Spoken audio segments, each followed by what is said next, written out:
Hey everyone, this is Mustaqim and welcome back to my YouTube channel Mustaqim's Total. তো I hope সবাই ভালো আছেন। আমি এখন আছি জামালপুর। তো ওইরকম বাইরে কোথাও ঘুরতে যাওয়া হয় না জামালপুর আসার পরে। তো ভাবলাম এলাকার ভিতরেই যে ছোটোখাটো জায়গাগুলো আছে ঘোরাফেরা করার, তো চলেন আপনাদের সাথে নিয়ে কিছু প্রাকৃতিক সৌন্দর্য এক্সপ্লোর করি, আপনাদেরকে দেখাই। তো যারা গ্রামে বড় হয়েছে ছোটোবেলা থেকেই, তারা ছাড়া এটা কারা কেউ বুঝতে পারবে না। তো চলেন, কিছু এমন এমন জায়গা আছে যেগুলোতে গেলে মনে হবে যারা শহর অঞ্চলের ছেলেরা। তো ওরকমভাবে ব্লগ করতে পারি না, কারণ গ্রামের লোকেরা ওরকমভাবে ক্যামেরা গ্যাজেটস এগুলো দেখে না। যদি দেখে হেলমেট পরা অবস্থায়, তাহলে কীরকমভাবে জানি লুক দেয়, ওইটা ওরকমভাবে সহ্য হয় না। তো দেখতেই পাচ্ছেন যে রোডে কী পরিমাণ খের এগুলো দিয়ে রাখছে শুকানোর জন্য। রিসেন্ট কিছুদিন আগেই ধান কাটা হয় এবং ধানগুলা এই খের থেকে আলাদা করা হয়, তারপর এগুলো শুকানোর জন্য দিছে এবং এগুলো শুকানোর পরে তারপর এগুলা গরুকে খাওয়ানো হবে। অনেকে আবার রান্নার কাজে ইউজ করবে। আবার ধান সিদ্ধ করার সময় যে আগুনটা জ্বালানো হয়, অনেক সময় খেরের সাহায্যেই জ্বালানো হয়।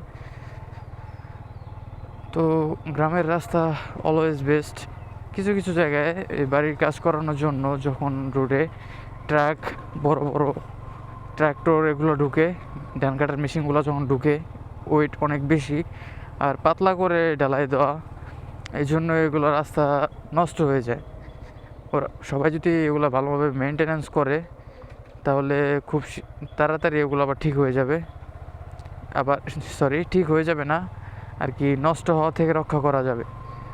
তো চলেন আমরা আজকে একটা জায়গা থেকে ঘুরে আসি, যে জায়গাতে অলওয়েজ আমি যখন আসি একা একা যাই, কিছুক্ষণ টাইম স্পেন্ড করি, বসে থাকি, ভালো লাগে, একটা প্রাকৃতির মাঝে যাই আমরা। চলেন, যদিও এলাকার মধ্যে আছে, ওইসব জায়গায় আপাতত গেলাম না, পরে যাব। একটু এলাকার বাইরে যাই, কারণ আমার জামালপুরে আর বেশি দিন থাকা হবে না। ঈদের ছুটি প্রায় শেষের দিকেই, চারিদিকে শুধু বিয়ের দাওয়াত, এই জন্য এখন পর্যন্ত আটকা আমি। এগুলো শেষ হয়ে গেলেই তো খুব শীঘ্রই ব্যাগ ট্যাগ প্যাক করে আবার যানজটের শহরে, ঢাকা শহরে। তো এখন আমি আছি, এই বাজারের নাম হচ্ছে কান্দাপাড়া বাজার। তো আগে আমরা নাস্তা করার জন্য এদিকে আসতাম সকাল সকাল, আবার পাবই বাজারও যেতাম। তো দেখি যদি আরও একদিন থাকা হয়, তাহলে সকালে পাবই বাজারে ওখানে একটা মেলা বসে, এই হচ্ছে ধান কাটার যন্ত্র মেশিন। সকালে পাবই বাজারে একটা হাট বসে, ওই হাটে আপনাদেরকে নিয়ে যাব ঘুরতে। তো এদিকে এখনও দেখতে পাচ্ছেন যে ধান কাঁচা আছে, পাকে নাই, কিছু কিছু জায়গায় পাকছে, খুব শীঘ্রই কেটে ফেলবে। বৃষ্টির জন্য মেবি কাটা হইতেছে না, কাটার পরে এগুলো শুকানো লাগে।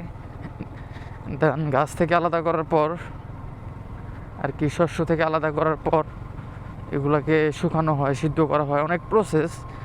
একটা চাউল বের করতে অনেক লং একটা প্রসেস। এই প্রসেসটা শুধু যারা কৃষক ফ্যামিলির লোক, তারাই বলতে পারবে কতটা কষ্টের। এমনও সময় আছে ধান শুকাইতে দিছে, ওই অবস্থাতে এবার বৃষ্টি চলে আসে, ওই সময় তারা সবাই ফ্যামিলির লোকজন যারা যারা থাকে সবাই মিলে তাড়াহুড়া করে একবার এগুলো উঠায় ফেলে, কারণ যদি ভিজে যায় তাহলে এগুলো নষ্ট হয়ে যায়। তো অনেক কষ্টের।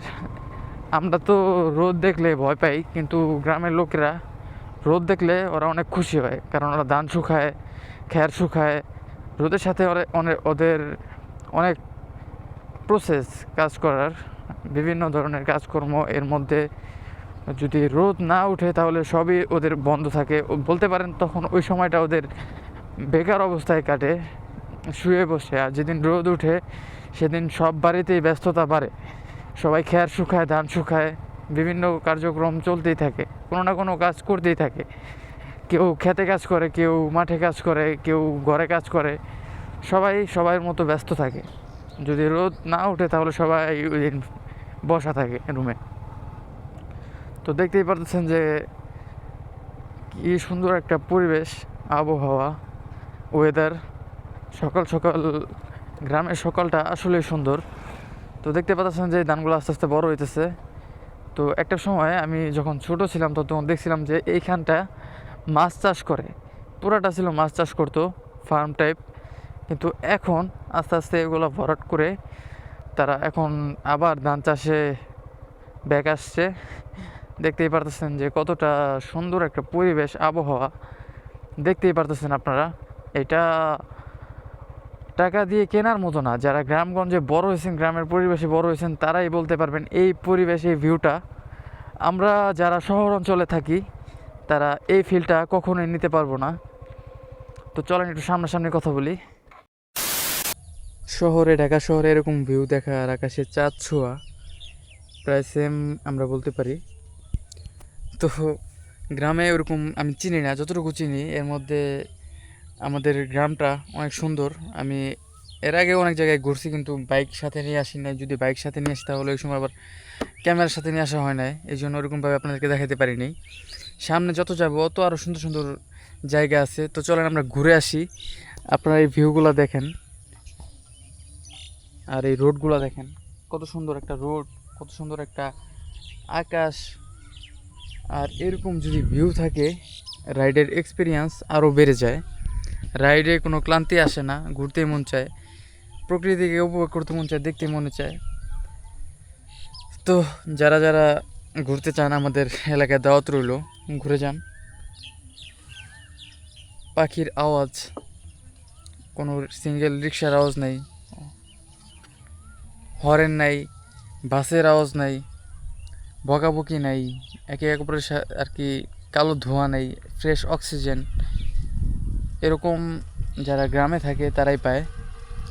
আর আমরা যেখানে থাকি কালো ধোঁয়া, বাতাসের ধুলা, তারপর রাস্তায় হর্ন, গ্যাঞ্জাম, রাস্তায় পানি, রাস্তা ভাঙা। আমার মনে হয় একটা বেটার লাইফ এখানে লিড করা সম্ভব ঢাকা শহরের থেকে, কিন্তু জীবিকার তাগিদে, কর্মসংস্থান এসবের তাগিদে অনেকে ঢাকা শহরে থাকতে হয়। আর আমি এখানে আসলে ক্ষণিকের জন্য হয়তো আমার ভালো লাগবে, কিন্তু ফ্রেন্ড সার্কেল, ভাই ব্রাদার যা আছে সব ঢাকা শহরেই, বড় হওয়ার ঢাকা শহরেই। এই জন্য এখানে কিছুদিন ভালো লাগলেও সবসময় এখানে ভালো লাগবে না, কারণ আমার সার্কেলটা এখানে না। আর এখানে আমি বড় হয়েও নাই ওরকমভাবে, শুধু বছরে একবার দুইবার এখানে আসা পড়ে। তো এইটাই। তো দেখতে পাচ্ছেন যে যখন আসি কিছুদিন জন্য হয়তো অনেক ভালো লাগে, কিন্তু বেশি দিন থাকতে পারবো না, এটাই রিয়েলিটি।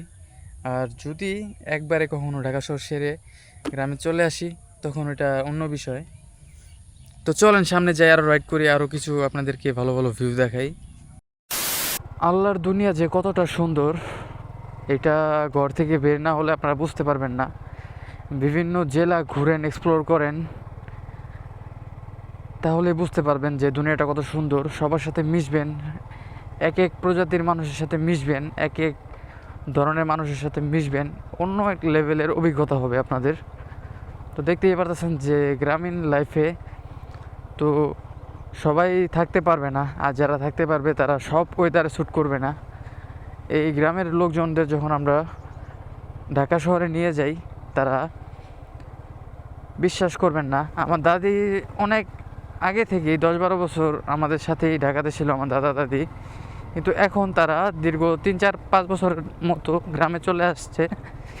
কিন্তু মাঝে মধ্যে যখন আমাদের ওইখানে বেড়াতে যায় তো তখন ওনারা ওইখানে থাকতেই পারে না, কারণ খোলা পরিবেশে থেকে অভ্যাস আর ঘোরাফেরা করে প্রাকৃতিক পরিবেশের সাথে বড় হওয়া। যেহেতু ছোটোবেলা থেকেই তারা এখানেই বড় হয়েছে, মাঝখানে কিছুদিন ছিল ঢাকায়, তারপর আবার গ্রামে চলে আসছে।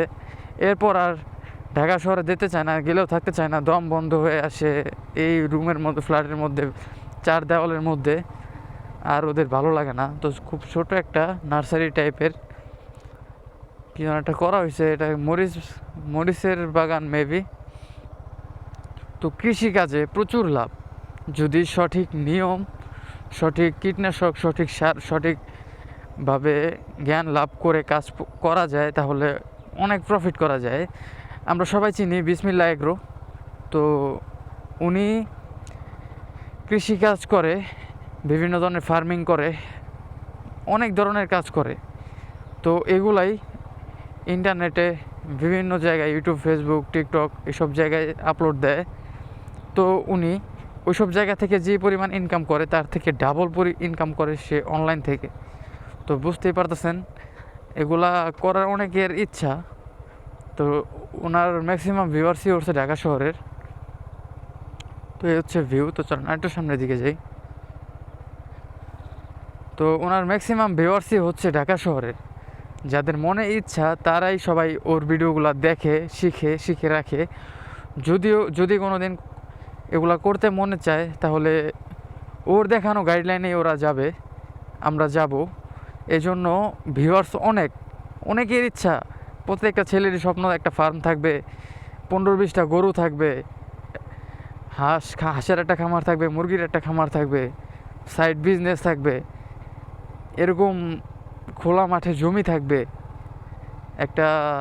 আপনারা চিন্তা করেন এই মাঠের মাঝখানে যদি একটা ডুপ্লেক্স করা যায় কি সুন্দর একটা ভিউ আসবে। আর ওর সকালটা হবে অন্যরকম। সকালে যখন ঘুম থেকে উঠবে তো তখন দেখবে যে চারপাশের পরিবেশটা একটা কি বলা যায়, ড্রিম প্রত্যেকটা ছেলের। তো দেখতেই পারতেছেন যে এরকম ভিউ শেষ হবে না। তারা চাষ করে বলে আমরা ঢাকা এত সুন্দর চাউল খেতে পারি ঘরে বসেই, কিন্তু তাদের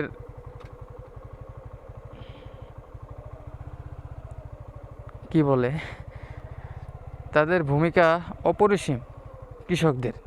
তারা যদি এরকমভাবে ভালোভাবে চাষ না করতো তাহলে আমাদের বাইরে থেকে চাউল আমদানি করতে হতো এবং আরও বেশি দামে কিনতে হতো। তখন যদি ডলারের রেট আপ ডাউন করে তাহলে চালের বস্তার দামও আপ ডাউন করতো। যা এখন আমরা বাইকের বাজার, ফোনের বাজার, আরও বিভিন্ন ধরনের জিনিসপত্র, কাপড় চোপড়, এগুলো যেমন ডলার রেটের কারণে শেয়ার মার্কেট আপ ডাউন করে, ঠিক তেমনই যদি তারা এরকমভাবে চাষ না করতো তাহলে আমাদের দেখতেই পারতেন যে চাউলেরও রেট আপ ডাউন করতো। চাউলের বাজার আমরা যে এখন অনেকে আছে 1500-2000 টাকা বস্তা কিনে, ওই সময় কিনা লাগতো 3000-3500 টাকা। তখন সাধারণ জনগণ শুধু ভাতটা একটু বেশি খায় বাঙালি। তো ভাতের দামও যদি বেড়ে যায় তাহলে ওই সময় তারা কি খেয়ে থাকবে এটাই বলেন। তো এই জন্যই বলি গ্রামগঞ্জ ঘুরেন, এক্সপ্লোর করেন, মাইন্ডটা একটু খাটান, তো দেখতেই পারবেন যে কত ধরনের কত বিজনেস আছে। তো ঢাকা শহরের লোকজন শুধু ব্যবসা বাণিজ্যই বুঝে, কিন্তু এটাও যে একটা ব্যবসা এটা অনেকে বুঝে না। কৃষকের ব্যবসা হচ্ছে আরও বড় ব্যবসা।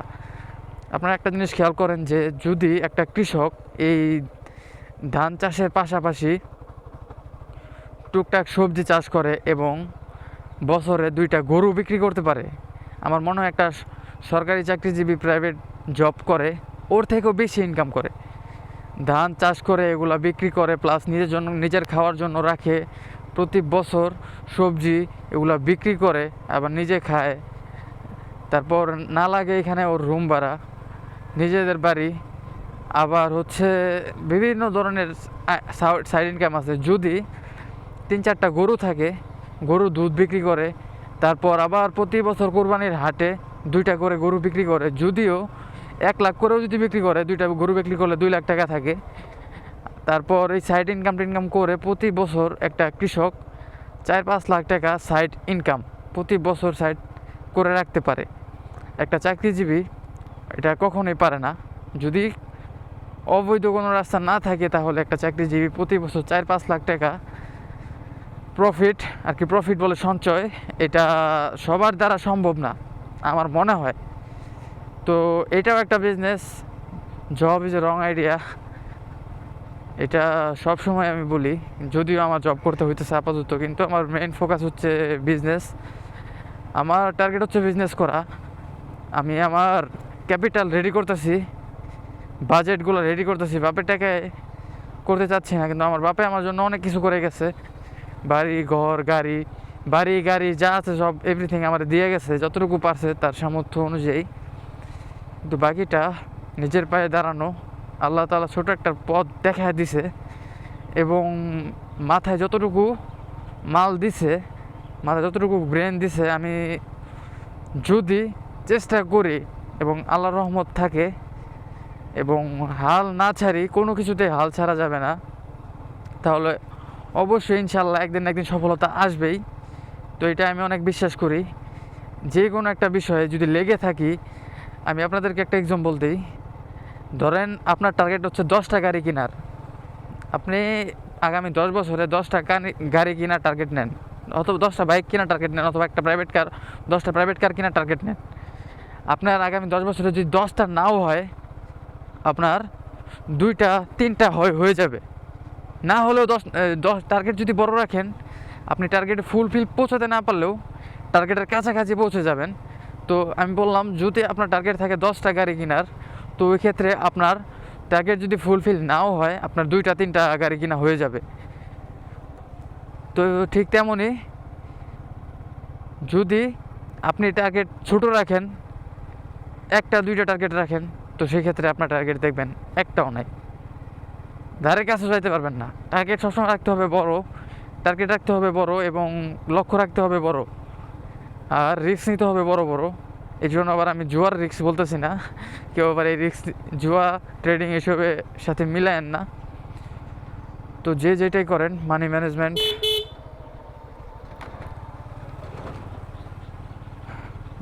ম্যানেজমেন্ট এবং প্রপার মাইন্ডসেট যদি ঠিক রাখেন, আপনি একটা চাকরি করেও ভালো পরিমাণ সেভিংস করতে পারবেন, ব্যবসা করেও ভালো পরিমাণ সেভিংস করতে পারবেন। আর জব হচ্ছে একটা রিস্ক জোন। এই রিস্ক জোনে যখন আপনি একবার ঢুকবেন এবং রিস্ক নেওয়া শিখে যাবেন, একের পর এক রিস্ক নেবেন, একের পর এক ব্যবসা প্রতিষ্ঠান বাড়াবেন, ব্রাঞ্চ করবেন, তো তখন আস্তে আস্তে দেখবেন আপনি ঘুমাইলেও টাকা, শুয়ে থাকলেও টাকা, ঘুমাইলেও টাকা, ঘুরতে গেলেও টাকা, আপনার ইনকাম কখনো থামবে না। আর আপনি জব করবেন, এই যে 1 মাস গ্যাপ রাখবেন, আপনার একটা মাসের স্যালারি অফ। এই হচ্ছে জব এবং বিজনেসের মধ্যে তফাৎ। আমরা যারা এই যে ইউটিউবে কন্টেন্ট ক্রিয়েট করি, তারাও এটা একটা বলতে পারেন বিজনেস টাইপ, এটা একটা বিজনেস। তো অনেকে আছে এই তেল খরচ করে যে মোটর ব্লগগুলো করতেছে, দূরে দূরে ঘুরতে যেতেছে, এটা একটা ইনভেস্ট। কারণ ঘুরতে যাওয়ার পরে যে ভিডিওটা রেডি হবে, ব্লগটা রেডি হবে, এটা আপলোড দিলে সে অবশ্যই ওইখান থেকে ভালো একটা রেভিনিউ পাবে, এবং ওইটা সে যে ট্যুর দিয়ে ঘুরে আসছে ওইটার তুলনায় অনেক বেশি। এই জন্যই সে ইনভেস্টগুলো করতেছে। এবং gadgets, bike, camera, helmet, touring set up, গাড়ির লাইসেন্স, নিজের কাগজ, সব কিছু মিলাই জিলে একটা বড় ইনভেস্টমেন্ট। লাস্টের দিন শেষে তার টার্গেট $। এটাই বলবো যে সবার টার্গেট সবার জায়গায় আলাদা। ঠিক তেমনই আমাদের টার্গেট হওয়া উচিত আমরা যেন ঘুমালেও আমাদের ইনকাম চলতেই থাকে। এখন আমি আপনাদের সাথে যেরকম অনলাইনে ভিডিও কন্টেন্ট ব্লগ করতেছি, আমি যদি একটা সময় আমার চ্যানেলটা বড় হয় এবং অডিয়েন্স ঢুকে, তো তখন আমার চ্যানেল বড় হবে, আমি সাইড বিজনেস করতে পারবো। আমার এই দিক থেকেও আমি মনে করেন বিজনেসে সময় দিতেছি, কিন্তু আমার ভিডিওগুলো অনলাইনে চলতেছে, আপনারা দেখতেছেন, ওইখান থেকেও আমার একটা রেভিনিউ আসতেছে, আমার বিজনেস থেকেও আসতেছে। আমি সব কিছু ফালায় রেখে যদি 1 সপ্তাহ 1 মাসের জন্য আমি কোথাও হারায় যাই, ঘুরতেও যাই, আমার এই প্রসেসটা কিন্তু চলতেই থাকবে। আমি যেভাবে সেট করে রাখবো সব ওইরকমভাবে চলতে থাকবে, আমার ইনকাম চলতেই থাকবে। কিন্তু আমি জব করলে এই সময়টা পাবো না।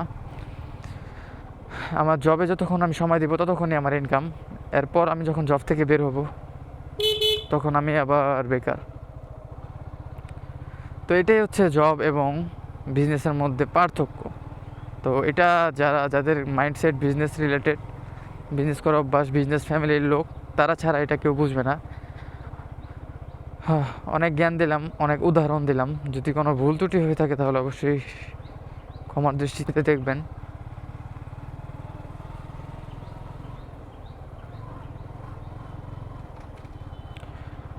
এই ছোট ক্ষুদ্র জ্ঞানে যতটুকু আইডিয়া আছে, যতটুকু জানতে পারছি, যতটুকু মানি, ততটুকুই আপনাদেরকে জানাই। এবং আমার কিছু টার্গেট, এগুলো আপনাদেরকে বললাম, যেগুলো আমার পরিকল্পনা ফিউচার। তো দেখতে দেখতে আবার বাড়ির কাছাকাছি চলে আসলাম। আজকে ভিডিওটা এই পর্যন্তই।